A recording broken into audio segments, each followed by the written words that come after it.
All right, Stephen Sadler talking to you about money and power. And we've been going about one of the corollaries to the 9/11 incident. There was some insider trading. And one of the places you can get some good information on this is in Jesse Ventura's book, 63 Documents the Government Doesn't Want You to Read. And I'm not going to go through all of it, but it's a great resource because he brings out the actual source documents. So you can look at what the government actually said and not just somebody's spin on what the government said.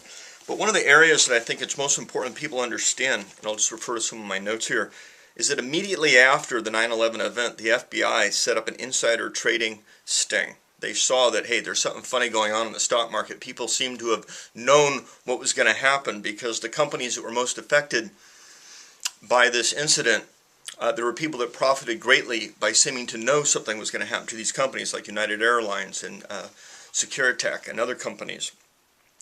In a article in the Foreign Policy Journal dated November 18th, 2010, Kevin Ryan wrote a great article that kind of summarized these points too. There's evidence, it's called Evidence for Informed Trading on the Attack of September 11th, if you want to look this stuff up. A number of other countries were on board with this. Not only was the United States concerned about insider trading, but Belgium, Cyprus, France, Germany, Italy, Japan, Luxembourg, Monte Carlo, the Netherlands, Switzerland, the United States, many other countries all filed and complained to the Securities and Exchange Commission about insider trading. Some of the people that were involved, according to this report by the FBI, and were later acquitted without any due diligence. And the reason they're acquitted is everybody jumped to the conclusion that, well, just terrorists did this, so anybody that isn't associated with terrorists couldn't possibly have had anything to do with it. They kind of had formed a conclusion ahead of time without investigating their possible involvement that they couldn't possibly have been involved, which isn't the case.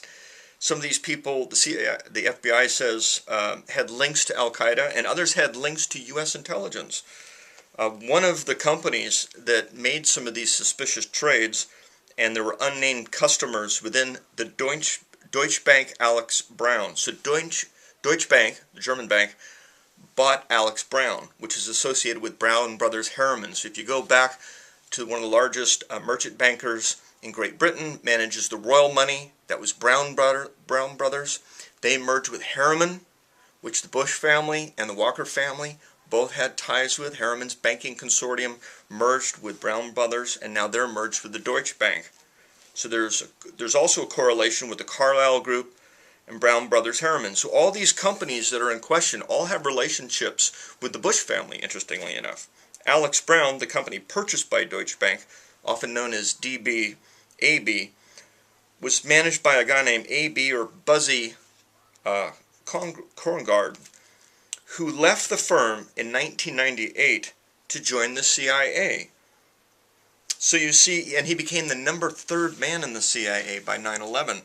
So here's people in the intelligence industry that also have holdings in banking concerns that were placing bets, typically their puts or options, and making money off of what appears to be foreknowledge of an event happening that could cause those stocks to go down so much that one of the other stockholders were the Walker family. Now the Walkers, that's where the W comes from in George W. Bush. Walker are the in-laws of the Bush family, and they're some of the largest owners of Stratesec that actually had the security contract for the World Trade Tower, as well as Dulles Airport and United Airlines. So all the major players in the events of 9/11, the security behind them was run by both Melvin Bush, which is George Bush's brother, I believe, and Wirt and Sally Walker.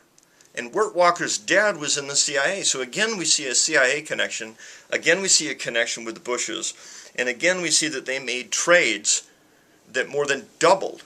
I mean, obscene amounts of profit, as if they knew ahead of time something was going to happen to the World Trade Center and to United Airlines stock after 9/11. But that's not investigated. It's not put in the news. That's why I got to tell you this.